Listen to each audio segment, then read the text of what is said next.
The nigga had a Bible in his hand. Yeah, he had a Bible. That nigga fuck me. Damn, that nigga fuck me. Yeah, we're still on that tip, niggas. This is the third video of this thought experiment. Jesus motherfucking Christ fucked the Jew. This might sound profane, but this is real talk, mind your language, you know what it is. Jesus motherfucking Christ. Right, in a good way. Kindness. No. Fucked the Jew. So what is that about? So what I wanna now talk about really now is the fact that like I just painted the picture, the normally I start off these thought experiments by looking at a Bible verse or something, or a biblical thing. But what I did was I took story Bashir raping the girls, man. That image, the nigga with the Bible in his hand and he's fucking you, dude. You know what I'm saying? You don't. It's not why you came to the church, nigga. You came to get saved. Now you're getting fucked. You know what I'm saying? So we take that image, and I'm showing you guys how that image or that idea can transcend, right, from being a bad thing to a good thing. And this is pretty much what this whole exercise is about. So what I'm gonna actually touch on, is the fact that the previous two videos I touched on the fact that I had a very bad experience with my professional engineering career. I got fucked. Right? I got imposed on. And how I got imposed on is that my career was ended prematurely when I didn't even want it to end. But there was purpose behind it. That was all part of this experience and learning curve to understand, oh geez, the principle behind why is a young, talented black man getting fucked. And then my second video was about like fundamentally we've been getting fucked. The Zulu kingdom fell at the hands of the British, and the instrument that they used to have us submit to their rule and their way of life is not actual force, really. They couldn't do what they did to all the other colonies like Australasia, New Zealand, America, where they wipe out the indigenous population and make those settlements white. They couldn't do that with Natal. Because of the Zulus, we ain't just niggas that you can just walk over. We those niggas, you know what I'm saying? So, yeah, don't trip. We those niggas, right? So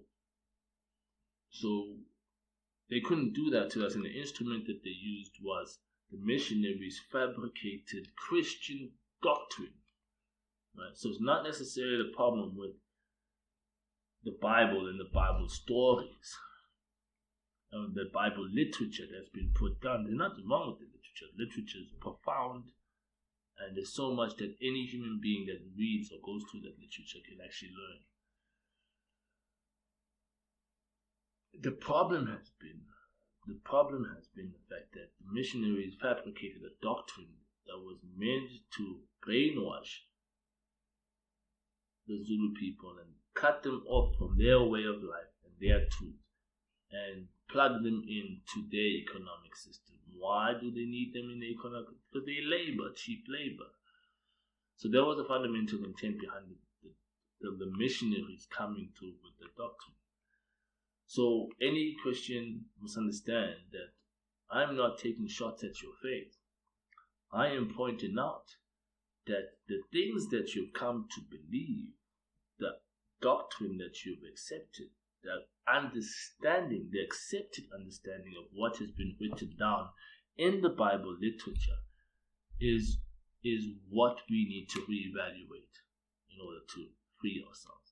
Case in point, I'll give you an example. I mentioned Shembe. Shembe was a man that came around about the time when the missionaries started really doing their job. And this is why Shembe, on several occasions, was being thrown into prison. Because now he was instigating what the colonizers would believe is a political agenda. Right? So, and it's important for people to understand that UBUNAZARETHA was not, at the time of its conception, was not viewed as a church. It was viewed as a political movement that was instigating or inciting revolution. And the principle behind this inciting of revolution was the fact that no, we can accept the Bible literature without accepting your doctrine, without accepting your customs, your norms, and your culture, and your dress, and all of that, because according to us and the literature, when we go to the literature, the God as described in this literature describes our God. So technically, this is our God. So why must we change to try and be like you? You, in fact, should change and come and be like us. And this is the political incorrectness of the UBUNAZARETHA movement in its conception. Right now, we can't tell the difference. It's like another cult that's walking around, the Bashir and all these other cults that are around. But I'm highlighting the intent behind the movement. And just so you guys can pay attention, what you see in this template that you see is basically the heart of the man that started the UBUNAZARETHA movement. He was trying to say to the people of the Zulu people, hang on guys, the King of the Jews, the God of the Bible that you're reading is actually our God, and he's coming, and he will come. We are his people. Number two, we are his people. And if we just perform this set of customs that I recommend we do, this particular God will show up, and he will reestablish what was the Zulu kingdom, heaven on earth. So the Christian doctrine leads you to believe that heaven is a space you go to after you die and somewhere else. But according to the founder of the UBUNAZARETHA movement, whether you're alive or whether you are dead or you passed away or lost your own body, you are working towards the implementation of this heaven on earth.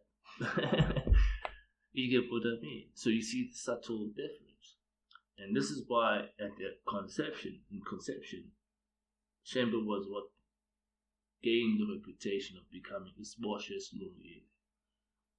I can relate because in the beginning of my career, I became a righteous convict because I got jailed because I told an Afrikaner training officer, listen man, you fucking me dog. Are you fucking me really dog? You're gonna remember me. And because I said you're gonna remember me, I was threatening an officer, training officer, and I had to be arrested because I threatened his life. So similarly, I'm being arrested for a righteous cause. My intent as a young professional was to revolutionize the mining industry, put the power of the industry. So it's like saying, let me put it this way, let me paint a picture. When all the colonizers came to Africa, they realized there were commodities and minerals in the ground. And there was a huge rush. And guess what? The colonizers came through and they grabbed everything that they could. And they're still grabbing. Then here comes along this motherfucker called Michael Marlowe, who like, hang on, these guys are making money, yeah, but the real gold is in unlocking the value that's in the operations. There's so much value in the operations. So I can go into an operation and become, while working in the operation, daily activities, I can save a mine, an operation, millions of rand within a week. I can make an intervention that saves a mine millions of rand in a week by just creating skills that exploit the opportunities to add value or to increase productivity. So I'm like, this is the new business. So anybody working at a mine should actually be rich. This is the new gold rush, guys. Value, niggas, value. You know what I'm saying? You know what I'm saying? You get coming up with the methods, coming up with the skill methods and appliances and applications that will optimize the extraction of these valuable commodities, optimize them, and in the process of doing that, we make a killer. So the money that the guys that are hoarding and actually raping us with, the British colony, like I mentioned, they came in, they raped us, they fucked us, bro. They sold us the doctrine, they took our resources, they took our land, and they plugged us into the economic system as slaves. So, so this is, and let's not be politically incorrect, because this might sound like I'm playing the poor blacks card, we've been disenfranchised. That's why I keep highlighting Chamber's response, right? In fact, if I were to have I would criticize the black community and the Zulu people heavily, because we allowed this fate on ourselves. We have all the power and have all the leverage, and we shouldn't have allowed this fate on ourselves. So we are basically just bewitched. We have all the power in our hands to live the greatest lives and implement a heaven on earth again, but we choose to be bewitched. We choose to live in illusion. So, don't want to go into it. I want to just touch up and end this on saying that this is the context that's led to us being here now, and led to me being here now, is the fact that being denied the privilege of being able to do that and being seen as a threat and being labeled as a righteous convict. Chamber as well, 100 years ago, him responding to the Bible literature the way he did was viewed as a threat and a way of inciting revolution. Same principle, Michael Marlowe came into the mining industry and he was inciting revolution. This is the principle behind why Mike's career ended so quickly. And I mean, I'll give you an example. The training college is called CTC, the Collieries Training College. I had wrote a letter to the head office of Anglo American.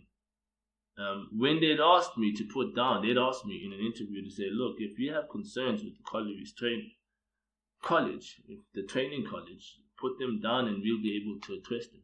And the concerns were like, listen, man, we can't be living in 1965 all over again, man. This is 20 freaking fucking 12, motherfucker, dude. Like, what the fuck? Right? I can't be begging to be assessed and then watch my white colleagues just be assessed and pushed ahead. They spend 3 months here. I have to spend 9 months here, nigga. What the fuck? Right? They not better than me. Like, they just cause they're white. The fuck? So I'm inciting revolution. Why am I inciting revolution? Because on top of that, I am actually proposing skilled methods that's gonna, I remember being in I'm gonna be honest, guys, I'm just pouring out. Being in what they call an interview or a discussion where they're meeting the management of the mine. And at that time, there was a manager called Pierre de Vet, Afrikaner man. And he's asking me how my time at the mine has been and how I'm settling in. So in front of all the managements, general manager, senior management, HR manager, engineering manager, all the managers are in front of me and asking me how I'm doing. I'm like, guys, I'm doing alright. I'm enjoying my time here. I'm learning a lot. And I'm finding a whole lot of opportunities to add value. Look, goddamn. Just from this one particular project, looking at cables, management of cables, we can actually improve productivity by at least 25%, bro. Like, at least, just because of the cost saving. I'm not even going into the production. Hey, this nigga went up and like, nigga, shut the fuck up with your bullshit fucking attitudes. I'm like, god damn it, nigga, whoa, nigga, shit, god damn, dog. I'm sitting there on the seat like, yo, nigga, So what I'm going to is to say that this is the principal attitude, and this is the heart of Shembe, is to incite revolution, to reestablish heaven on earth. because we were living in heaven and earth, and because of this current system of things that is built on usury and exploitation and greed, right? We suffer. And when pure spirits come through and peep game, I'm like, oh God, yo, niggas, you see what's popping? Some bad, we can add some value there. We can make an intervention. We can create a skill method, a skill appliance, a skill application, that could improve productivity, and we all win. We all make more money. Goddamn, what the fuck? No, we can't have that. Motherfucking Kaffir can't be out here showing us the way. The fuck? Right? So this guy says he owned me. Imagine, this motherfucker just says he owned me. I own you. Like, goddamn, nigga, you don't own me, dog. Shit. Like, I know what the fuck this is. I signed a contract. I'm employed to this particular company. You're one of the motherfucking employees. What the fuck are you talking about, G? What the fuck? Shit, this motherfucker tripping, dog. The fuck? And because of that attitude, I was excommunicated. So now, not to make this worse, I go and I become an entrepreneur and I start developing a skill appliance that will prove the point that, hey guys, this is how you optimize productivity. This is the new gold rush. Value, niggas, value. Man, damn it. I died such a terrible death. Created such a bad name for myself. And I'll tell you why this happened. Right? I'll tell you what happened. And this is why the title of this particular clip is Jesus motherfucking Christ. Fuck the Jew. So, at this point in time, 2018, and I have to say there's a parallel between what is happening in the Shemba Church and what's happening in my life. One of the leader that had legal claims to UBUNAZARETHA passes away tragically in 2018. When this happened, I'm gonna just read it out. Life's Work Test was published in 2018. This is after me attempting to perform what's called the skills implement, where I created a skill appliance and I'm attempting to implement it into the industry and demonstrate the fact that, hey guys, if you apply the creation principle, you are able to you can, in an undisruptive way, increase productivity and optimize productivity in your mining operations. That's where the value is. It's actually not just the mineral commodity in the ground. The value is in creating the methods and optimizing the methods of being able to extract the commodity in the ground. That's where the real value is. In the process of me doing this, I end up getting exposed to people, and I'm not saying, like, to be honest with you guys, this ain't about being anti-Semitic or hating those guys that are Jewish and stuff. No, there's a real problem though, right? There's people that perpetuate this behavior in the economy, hide behind the fact that they are Jewish, make claims that they are Jewish. So you see, I'm able to distinguish, to say, no, you're not a person you're not a person from a particular bloodline and race and creed with a particular set of values. No, this is not necessarily part of your creed's values, your Jewish lineage, right? Secondly, it's not even part of your faith, like your religious orientation. This is about you using a scapegoat to say, allow me to continue to fuck you. Allow me to continue to fuck you, and I'm going to explain how. I wrote something, published Life's Work Test 2018, and this is where I conceived this template that you're looking at, where I realized, hang on, I must be the king of the Jews that's here to re-implement this Zulu kingdom. Because the king of the Jews has always been this future coming king that would become the king of creation, and that would establish a heaven and earth. And how I came to realize this is because if my intent and my vision became, oh geez, I'm the guy that's actually going to re-implement the Zulu kingdom, which was heaven on earth. I must be, right, Jesus motherfucking Christ. So meaning Jesus motherfucking Christ, like meaning that the idea of Jesus Christ or the Savior or the Messiah recontextualized in this context, in the context of the Zulu people. Right? That's all that meant. And in fact, the watered down version of it was Jesus in the Money Game Christ. So I'm just going to read this to you. This has become a bit long. The Last Holocaust.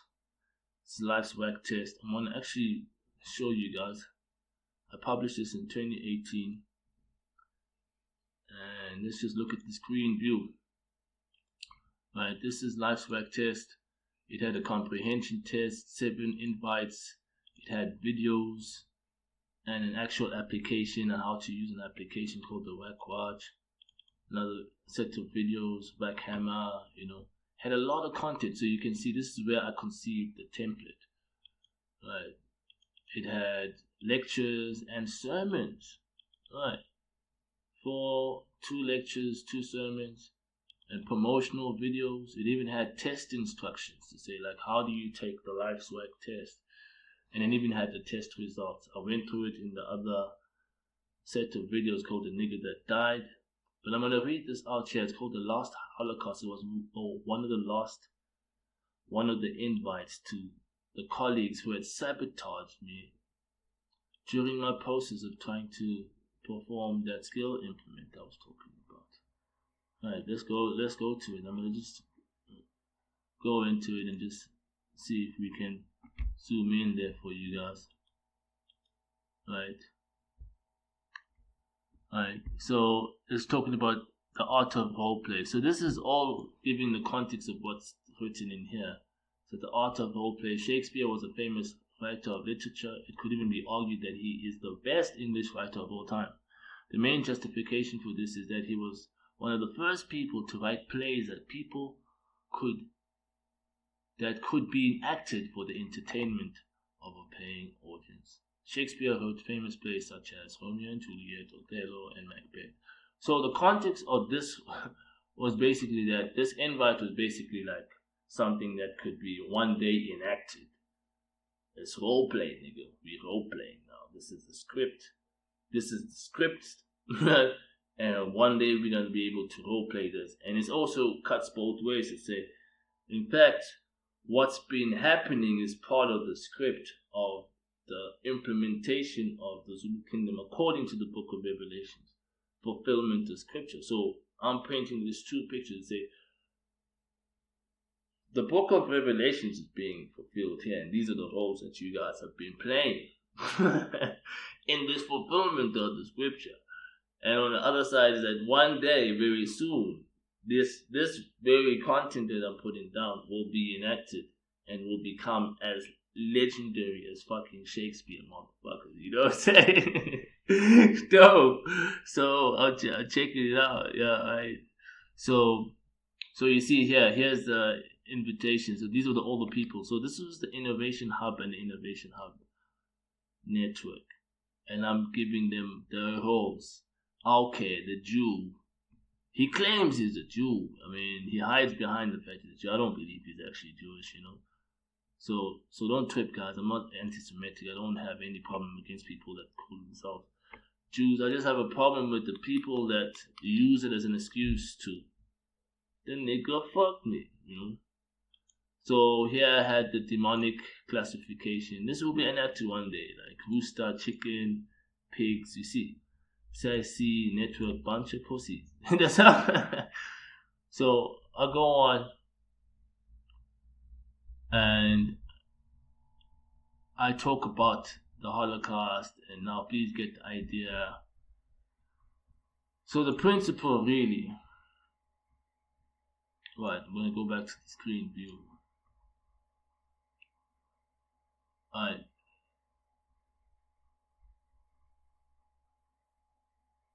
So the principle I'm having here is that what I did pretty much here was like, with a Bible in my hand, I fuck these guys, man. Right? I expressed my passion. Right? I had the right. So basically, what I'm saying here, I had the right to express my passion because I was bitterly disappointed at what they had done to me and to impinge on me being able to implement the skills that I created.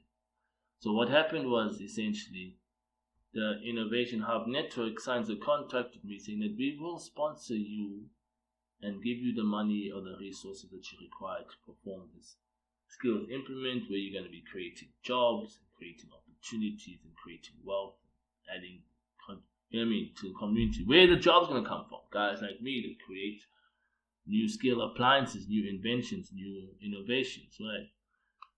So along the process, this guy who claims he's a Jew,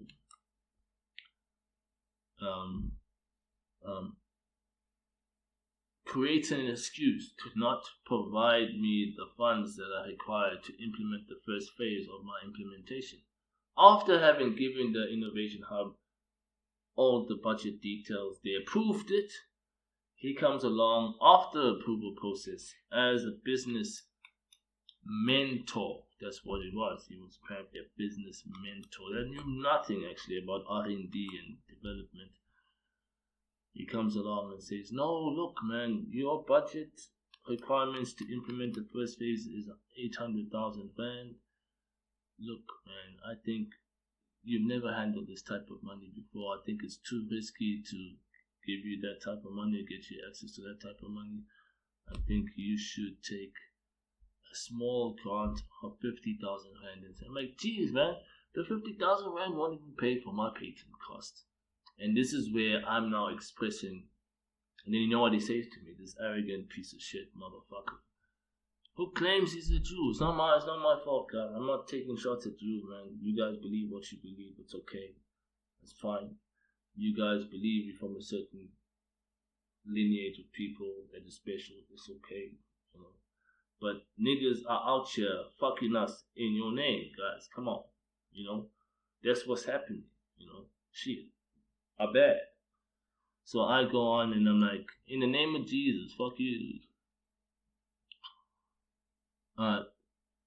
So I say here, he sure does sound like one, and sure does talk like one too. Now meet Alke, graduated from a French MBA school known as, let me just actually allow you guys to see what I'm seeing. Right. Known apparently to be one of the best in the world, Alke looks at Mite's project costing for his commercial launch, which didn't even provide for overhead costs or functional costs, only provided for operational costs. Mite's budget amounted to 1.2 million rand over 2 years. At seeing this, Alke states, after taking careful in inverted commas, careful consideration of the project costing, he indicated that the board would only release 50,000 rand to Mite, which would take 3 months to process. He went on to advise Ntombi, who was the project facilitator, to say that there's too much risk on the project, when in fact all the risk had been taken out of the agreement that Mite had signed with the interested client, Anglo-American. So now I'm saying this was not done in hate, guys. This was done with love and kindness. Jesus, motherfucking Christ. So what does that mean? Jesus recontextualized this. The same idea you read about in the Bible, dog, is playing out right now in front of your faces, dude. So this is what I even had to go say. It's written that I used to speak to the Jews in parables because there were things that they were unable to understand when these things were explained to them directly. So the whole idea here was basically mimicking Jesus motherfucking Christ is like the alter ego of Mite, the spirit that was with Jesus 2,000 years ago, playing in that context. And now,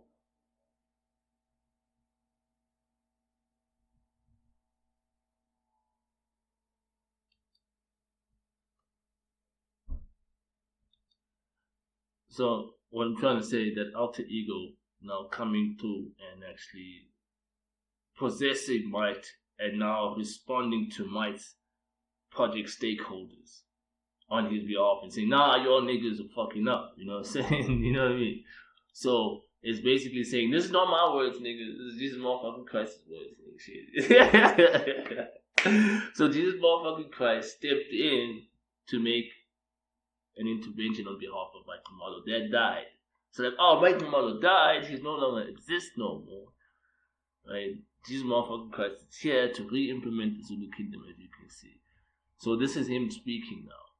In the same way, Michael Marlowe had to make his modern day illustration parable to try and explain to Auke the real risk was in fact underfinancing a project worth 1.2 million with a measly 50,000 that would leave the project in a position where it cannot pay for any of its current operational costs, which includes the patent legal fees, pending and accumulating interest on any of the operational activities for the first month, not alone wait 3 months to get it.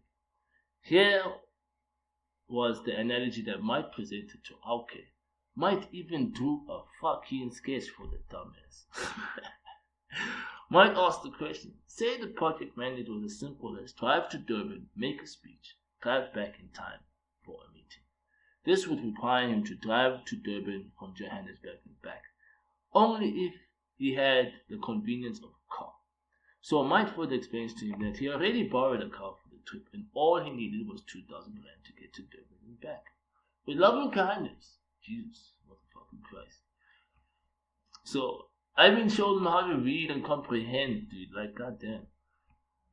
Given this scenario, I might ask the question, okay, do you sign an agreement with me saying that you will sponsor the trip? And then on the date of the trip, but when the date of the trip comes, you say to me, no, rather, here's 500 rand. I perceive that you might not get there because of all the traffic and the frequency of accidents that happen on the road. I will give you the rest of the money if you somehow manage to come back. Mike exploded with passion, stating, how in the heavens will I even get to Durban on time for the meeting? If you give me 500 rand when I need 2,000 rand to go do what I gotta do. So this was the principle, guys. Right? Sorry, I was reading and I didn't show you the screen. This was the principle. The principle was that I had arranged a demonstration date, a date where I'm going to launch my product, Act Mine. Right? I'd arranged that date. I had to make arrangements and push guys around and say, dude, can please give me this week? This is the week that is. And then this guy at last minute says, no, we've changed our mind, bro. Here's 500 rand, bro. You will see how you get there. And guess what he says? This is what he says. Right. Okay. I'm just going to read this out so you guys can see it. Okay, arrogantly responds. You see, Mike, you'll find a way to earn some money on the way. Flip burgers at McDonald's if you have to. Do anything it takes for you to get there and back. And furthermore, okay, insisted, Mike, take the 50,000. It's free money. You'll just have to report on how you spent it. Mike thought to himself, should I write the report that there was not enough money, so I went to the strip club and spent it instead? With love and kindness. Jesus, motherfucking Christ. Is Auke a Jew? Mike is thrown back into unreality. Mike then continued to deliberate. Does Auke get paid to just make business recommendations? It's not even his money. Why won't you give Mike the money, the recommendation for the required 1.2 million? Is it because he's a fucking Jew? So this is where, this is where it gets too real, niggas. I'm sorry, man. I'm not even gonna bother to do this to you guys, but there's gonna be that day where I go through this, like, it's too real. Is it because he's a fucking Jew? So this is what I'm saying. This is how Jesus motherfucking Christ fucked the Jew. So this was way too long, guys. Please understand why this was too long, but here we go. Interesting. Let's end it here.